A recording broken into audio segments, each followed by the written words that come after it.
सुंदर आवाजामध्ये तू ओळख सांगितली. माझी ओळख तुम्हाला पटली? होय. मुली शरण आलेले सगळे मुली शरण आले, त्याला गाणी लाव. ठीक आहे लवकरात लवकर तो आता सीझन संपलं पण कुठल्या म्हाताऱ्यानं मला आतापर्यंत म्हटलं नाही गाणी लाव लवकर. असं ना? त्याला मानला पाहिजे. विनंती सेवा करतो माझा मार्ग मोकळा. विनंती करा.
Yeah.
यात्रा भरवायची का काय नाही विषय आहे पाहिजे का नको मग आपल्या दोघांना काय होणार आहे का काय होणार आहे राम आम्ही केंद्र बोलून घेतो ना कोण रे दीपक नंदवाळकर आहे का हजर अरे दीपकराव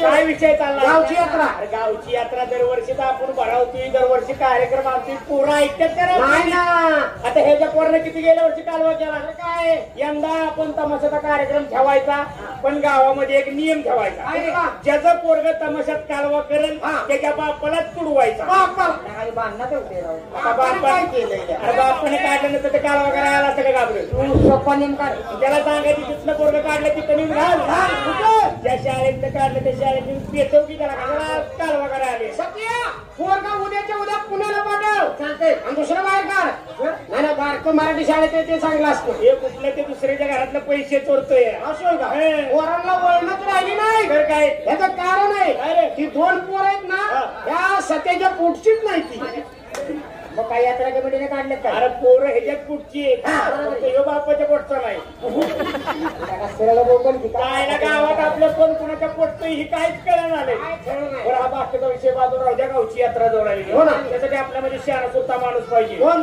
वसंतराव नांदवळकर हा. त्यांना ताबडतोब बोलवून घ्या आणि मी- त्याशिवाय यात्रेचं व्यवस्थित नियोजन होणार नाही नाही नाही नाही कळलं का बरोबर आहे अय वसंतराव नांदवळकर आले आले आले राम राम राम राम लय अडचणीत का आला अडचण आपल्या गावच्या पाचवीला पोचलेली आपण मेलो तरी गावची अडचण कमी होणार काय बरोबर आहे? बघू पुढची पिढी कधी अडचण काढली नाही, आम्ही पास करणार आता पास. आपण इथं तू पुरून घ्यायचं काय विषय काय सांग यात्रा आली. एकदा तरुण मंडळींना यात्रेची काळजी हे पाहून समाधान वाटलं काय चांगले उद्या करायला तरुण मंडळ चतुर पडलं गेलो की आम्ही म्हातारे वळून वळून रस्सा वळून वळून आहे का एक तरी हजर नाही आंबवडेकर कुठं आई घातली होती पण एक काम करा, यात्रेचं नियोजन आम्ही तुम्हाला सांगतो, त्या पद्धतीने यात्रा पार पाडा. कारण आमचं काम संपलेलं आहे. तुम्ही तरुण मंडळांनी पुढाकार घ्यायचा. संपलंय, तुम्हालाच केला उठतोय लगेच तुम्ही म्हणताय का आणि चालू करा म्हातारी. तसं नाही, कामं वाटून घ्या. प्रत्येकानं कामं वाटून घ्या म्हणजे यात्रा व्यवस्थित पार पडेल. तुमच्याकडे काम देवाची पालखी, देवाचा लय नाद. काय बोलताय? काय मागच्या वर्षी पालखी नाचावली, अजून देव गावलं नाही. गावलं नाही म्हणजे दारू पिऊन पालखी ह्यानं गटरात पाडली. देव गेलं नदीला वाहून गटरात नादा. तो रातभर गटरातच होता, चिखल चिवडीत होता. गावला का देव? देव नाहीत गावलं, डुकराची पिलं गावली. त्याच्यात मुख घेत फिरत होता गावात. दारू चांगले काही देवाच्या कामात कोणी द्यायची नाही.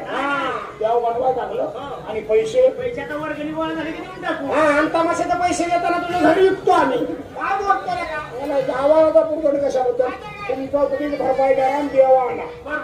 तुमच्याकडे का ढोल लेझिम छबिना चालतंय, छबिना जोरातच. ढोलाला एक नंबर. ढोल कमराला बांधला, रात्रभर फोडणार. वाजून कुठला आला नुसता ढोसाळतो. ते काय वाजवतो डोंबाली? ते पानं फोडतो, ढोलाची पानं फोडतो. वसंतराव गेल्या वर्षी तुम्हाला मी सांगितलं होतं जाड पानं आणा ढोलाला. तुम्ही पाताळ पानं आणली ती टिकताय का? गेलो तो शिरवळला. मध्ये विजय शिवमार्ग म्हटला, तुमच्या ढोल्याला आमची पानं टिकणारच नाही. तुमचा हात कसा आहे? म्हशीच्या फोड्यावर हात हाणल्यागत हाणताय नुसता. जरा नाजूक वाजवा की नाजूक. व्यवस्थित ढोल लेझिम करा. तुमच्याकडे काम चांगले कुस्त्यांचा आखाडा एक नंबर. कुस्त्या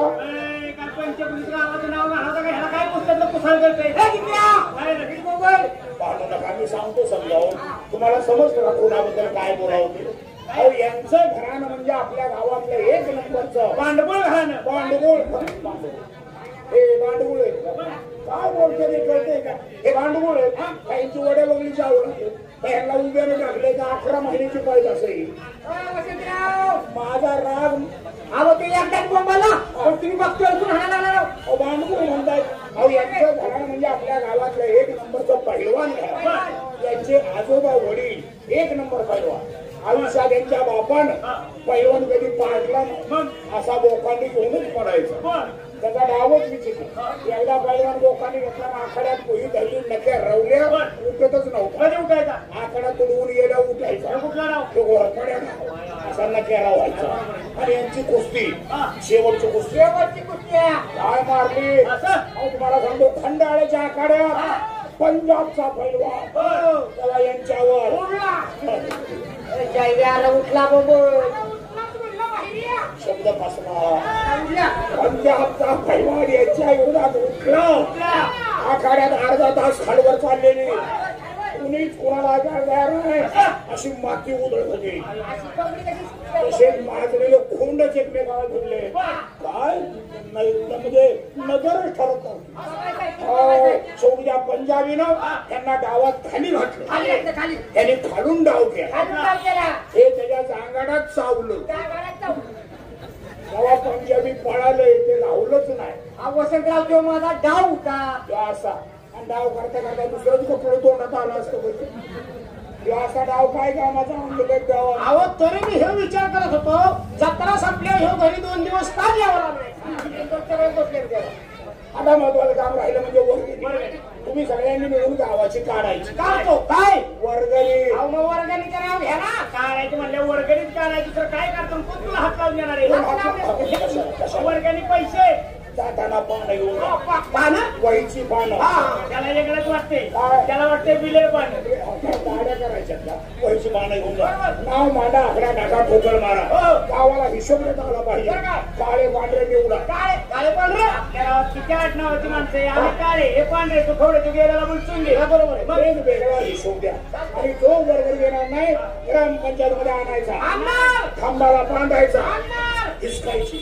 खिशातून वर्गणी जबरदस्ती. आणि कुठले तरी चालतील. कुठले काय गावात त्यांच्या माणसाचे संबंध कुठले तरी चालतील. हिसका हा विषय राहूया. यात्रेचं नियोजन केलं पाहिजे. आपल्या गावचं कुलदेव श्री खंडेरायाच्या मंदिरामध्ये जाऊन गावाची मिटिंग घेऊन सर्वांचा विचारणं काय करायचं ठरवून शुभ कार्याला नारळ फोडून सुरुवात करू.